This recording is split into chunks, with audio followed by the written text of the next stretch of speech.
하는 말씀 드렸습니다. 창세기 33장 1절부터 20절입니다. 다 같이 합독해서 한 목소리로 합독하겠습니다. 야곱이 눈을 들어 보니 에서가 400명의 장정을 거느리고 오고 있는지라. 그의 자식들을 나누어 레아와 라헬과 두 여종에게 맡기고 여종들과 그들의 자식들은 앞에 두고 레아와 그의 자식들은 다음에 두고 라헬과 요셉은 뒤에 두고 자기는 그들 앞에서 나아가되 몸을 7번 땅에 굽히며 그의 형 에서에게 가까이 가니 에서가 달려와서 그를 맞이하여 안고 목을 오금 맞추어 그와 입 맞추고 서로 우니라. 에서가 눈을 들어 여인들과 자식들을 보고 묻되 너와 함께한 이들은 누구냐? 야곱이 이르되 하나님이 주의 종에게 은혜를 주신 자식들이니이다. 그때 여종들이 그의 자식들과 더불어 나와 절하고 레아도 그의 자식들과 더불어 나와 절하고 그 후에 요셉이 라헬과 더불어 나와 절하니 에서가 또 이르되 내가 만난 바 이 모든 때는 무슨 까닭이냐? 야곱이 이르되 내 주께 은혜를 입으려 함이니이다. 에서가 이르되 내 동생아 내게 있는 것이 족하니 내 소유는 내게 두라. 야곱이 이르되 그렇지 아니하니이다. 내가 형님의 눈앞에서 은혜를 입어 싸우면 청하건대 내 손에서 이 예물을 받으소서. 내가 형님의 얼굴을 배운 즉 하나님의 얼굴을 본 것 같사오며 형님도 나를 기뻐하심이니이다. 하나님이 내게 은혜를 베푸셨고 내 소유도 족하오니 청하건대 내가 형님께 드리는 예물을 받으소서 하고 그에게 강군함에 받으니라. 에서가 이르되 우리가 떠나자. 내가 너와 동행하리라. 야곱이 그에게 이르되 내 주도 아시거니와 자식들은 연약하고 내게 있는 양떼와 소가 새끼를 데리고 있은즉 하루만 지나치게 몰면 모든 떼가 죽으리니 청하건대 내 주는 종보다 앞서가소서. 나는 앞에 가는 가축과 자식들의 걸음대로 천천히 인도하여 세일로 가서 내 주께 나아가리이다. 에서가 이르되 내가 내 종 몇 사람을 내게 머물게 하리라. 야곱이 이르되 어찌하여 그리하리이까?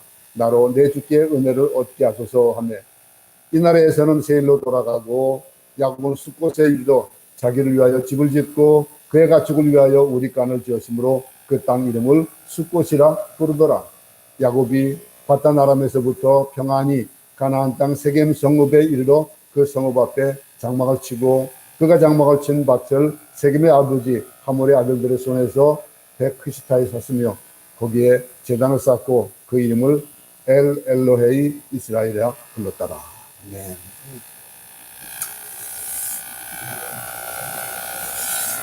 우리가 공동체 생활을 하고 또 가족이 또 사회가 또 국가가 이렇게 각기 다른 성격과 다른 또 환경과 이런 사람들과 같이 어울리다 보면은 관계성이 안 좋아질 수가 있죠. 그 관계성 때문에 어떨 때는 나하고는 직접적인 연관이 없지만은 또 그 관계가 나의 윗사람, 나의 또 가까운 사람하고 관계가 안 좋기 때문에 그냥 자연히 멀어질 수밖에 없는 그런 경우도 생기고 그렇습니다.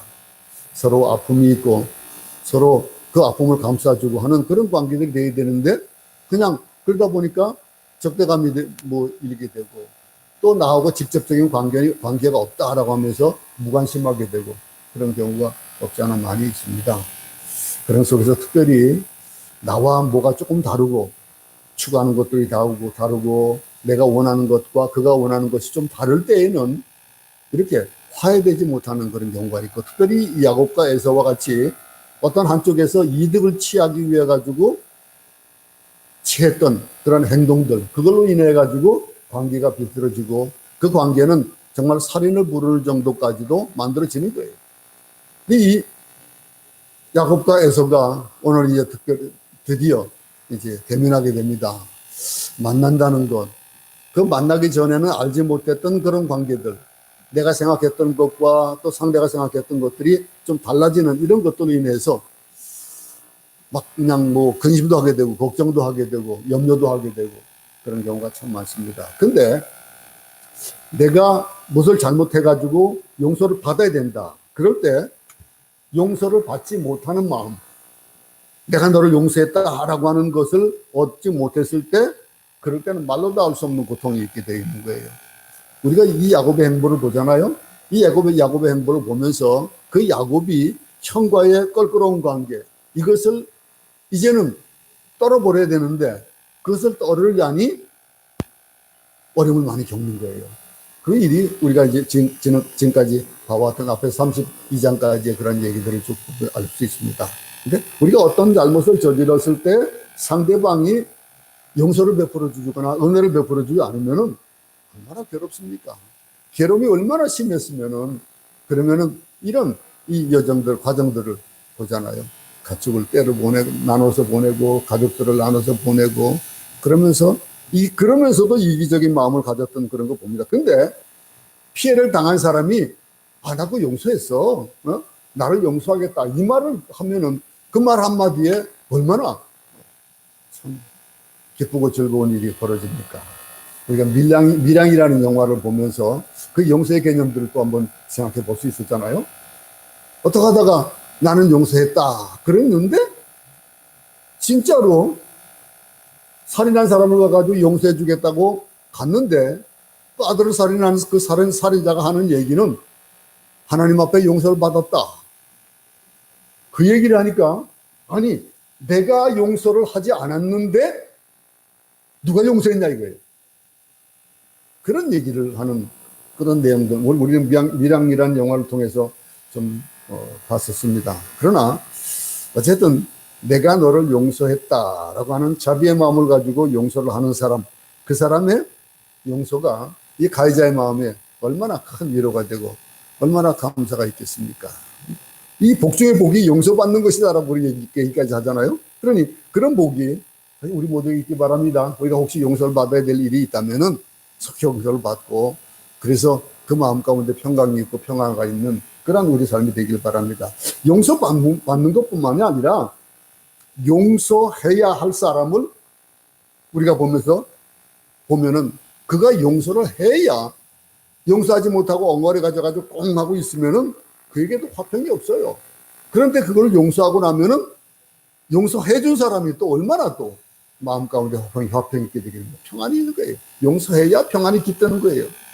자신에게 잘못을 저질렀을 때 그 사람에게 용서하지 않고 복수의 칼을 갈고 분한 마음을 품으면은 스스로 얼마나 괴롭겠습니까? 무척이나 괴로운 거예요. 그 괴로움 속에서, 그런 속에서 용서받지 못하는 것만큼 고통스러운 것도 용서하지 못하는 그런 것도 고통 중에 하나예요. 분노를 품고 있으면은 다른 사람에게 분노와 원한의 피해가 그 전에는 먼저 자신에게 피해가 온다는 것을 생각해 본다면은 우리는 또 용서할 수가 있는 겁니다. 용서하지 못하는 사람의 눈에는 당연히 살기가 있고 당연히 분기가 있게 돼 있어요. 그런 분노하는, 살기와 분노가 있는 그 감정이 점점 자기를 죽여가고 마음속에 악을 품고 있으면은 얼굴이 나타나잖아요. 그럼 얼굴이 점점 일그러져 가는 거예요. 아무리 포커페이스를 가지고 있다 하더라도 그것은 실질적으로 그 얼굴 가운데 나타나게 되어 있고 행동 가운데 나타나게 되어 있는 겁니다. 그러니 잠을 이루지 못하고 두통이 생기고 소화가 되지 않는 이런 고통들도 겪게 되는 겁니다. 이 분노는 타인을 파멸시킬 뿐만이 아니라 자신을 파멸시킨다는 것, 이것도 생각해 보면서 우리도 용서하는 삶을 살아갈 수 있기 바랍니다.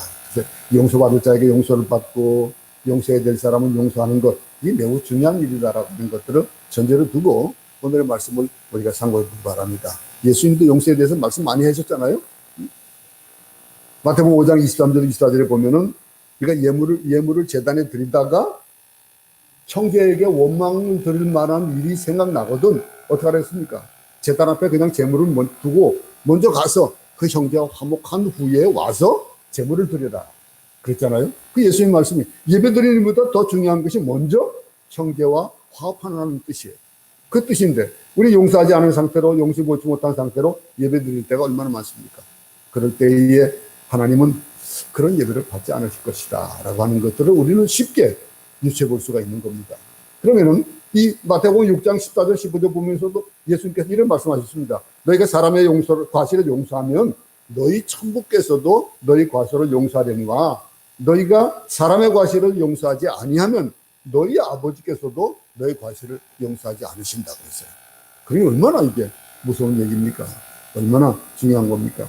이 구원의 결과, 그 결과는 용서받는 일이고 용서하는 일입니다. 하나님께서 우리의 죄를 죽을 수밖에 없는 자를 사실은 그 용서를 하셨는데 우리는 뭐 용서 못할 게 뭐가 있겠습니까? 그 용서, 먼저 우리가 하나님께 용서를 받고 나면은 용서를 받은 사람은 다른 사람을 용서하게 된다는 거예요. 내가 받은 것의 용서에 대해서 그 큰 것을, 그 용서에 대한 것을 감사를 느낀다면은 다른 이에게도 용서를 할 수 있다는 거예요. 우리가 용서하지 못하는 까닭은 누군가에게 용서를 받지 못한 것이다, 이런 얘기도 있습니다. 그래서 우리가 야곱은 용서를 받지 못하는 고통과 갈등에 그 두려움으로 몇 년을 보냈습니까? 1, 2년도 아니에요. 20년이라는 세월 동안 타지에서 살면서 그는 이것을 가슴에 안고 있었던 거예요. 집을 떠날 때에 야곱 강변의 한 들에서 그는 하나님을 만났습니다. 하나님 만나고 그 용서를 받았다는 확인을 받지 못했기 때문에 고통의 세월을 보낸 거예요. 근데 용서는 사실은 내 안에 있는 모든 죄악들을 내려놓는 회개가 먼저 선언이 되어야 되잖아요. 그랬으면 용서를 받는 거예요. 근데 내가 잘못한 것을 모른다, 그러면 용서를 못 받죠, 당연히. 아버지 집으로 돌아가게 됐을 때 이제 그는 다시 한번 하나님을 만났습니다. 아버지 집으로 돌아가는 여정이 공포와 두려움으로 얼마나 참 애쓰는 시간들을 보냈습니까? 에서가 이제 소식을 듣는데 에서가 400인을 거느리고 온다는 거예요. 오늘 본문에 400명의 장정을 거느리고 온다는 거예요. 지난 시간에도 말씀드렸지만은, 아니 그냥 집에서 온다는 소식 듣고 그냥 기다리면 좋은데 왜 오냐 이게. 그것도 한두 명도 아니고 400명이나 거느리고 온다 이거예요. 그래 야곱의 공포는 아주 극에 따를 수밖에. 오죽했으면 에서에게 가축의 떼를 선물로 보내고 그것도 모자라서 자식과 부인들을 나눠서 보내는, 야곱은 강을 건너지 못하고 밤을 새워서 고민하는 겁니다. 오늘 1절을 보겠습니다. 야곱이 눈을 들어 보니, 이 야곱이 보는 거예요. 에서가 400명의 장정을 거느리고 오고 있는지라 그의 자식들 나누어 레아와 라헬과 두 여종에게 맡기고. 3절까지 봅니다. 여종들과 그들의 자식들은 앞에 두고 레아와 그의 자식들은 다음에 두고 라헬과 요셉은 뒤에 두고 자기는 그들 앞에서 나아가되 몸을 7번 땅에 굽히며 그의 형 에서에게 가까이 가니. 이제 더 이상 피할 수 없어요. 이제 형이 오는 걸 보니까 이제는 제일 앞서 나가는 겁니다. 앞에 가가지고 엎드리는 거예요. 결전의 시간이 다가온 거예요. 인생의 기로에 이제 서 있는 거죠. 이제 싸움이냐, 아니면은 화해냐. 여기에 대해서 에서가 이제 야곱이 할 수 있는 것도 아무것도 없는 거예요. 이제는 결정의 순간이 온 겁니다. 근데 그런 상황에서도 야곱의 행동을 보세요. 좀 특이한 행동을 합니다. 그의 자식들과 아내의 서열을 세우는 이 묘한 행동을 보세요. 서열을 세우는 게 서열을. 그의 면모를 볼 수 있잖아요. 그럼 무슨 얘기입니까, 이게? 무리의 제일 앞에 여종과 그 자식들을 세우고, 그 다음으로 레아 세우고, 자식들 세우고, 마지막으로 자기가 가장 사랑하는 라헬을, 또 그 아들 요셉을 이렇게 세우고 있어요. 물론 자기가 앞서 나가 있지만은, 위급한 상황이 닥치면은 라헬이 두고 도망가라 이게요. 먼저 도망가라 이게요. 그럼 도망갈 수 있도록 배를 해준 것이라고 볼 수가 있잖아요. 자신은 제일 앞서서 일단 무릎을 꿇고 무조건 절부타고 봅니다. 더 이상 한 말이 없어요. 야곱은 뭐 이제 한 말이 있겠습니까? 7번 절을 하는 건 그 말을 대신하는 거예요. 그 절하고 7번. 4절을 보세요. 에서가 달려와서 그를 맞이하여 안고 목을 오근 맞추어 그와 입 맞추고 서로 우니라. 이 상황이 굉장히 변해진 거예요. 그렇게 두려워했던 결과는 예상외로 너무 간단하게 끝나는 거예요. 너무 간단한 결과를 내고 있어요. 전혀 생각지 못한 일이 오늘 벌어지고 있는 겁니다. 공포에 차가지고 에서와 대면한 곳에서 야곱이 생각하고 있던 분노에 가득 찬 에서는 없어요. 그 에서는, 그런 에서는 없고 오히려 에서는 야곱을 발견하자마자 달려와가지고 동생의 목을 끌어안고 그리고 입을 맞추고 울음을 터뜨리는 그 모습을 우리는 한번 상상해 볼 수 있기 바랍니다. 인생의 마지막 순간이라고 생각했고 맞닥뜨렸던 그 사건의 결과가 전혀 상상하지 못했던 그런 일들이 만들어지고 있는 거예요. 이게 누가 도우심입니까? 하나님이 도우시지 않으면 일이 벌어질 수가 없잖아요. 근데 하나님께서는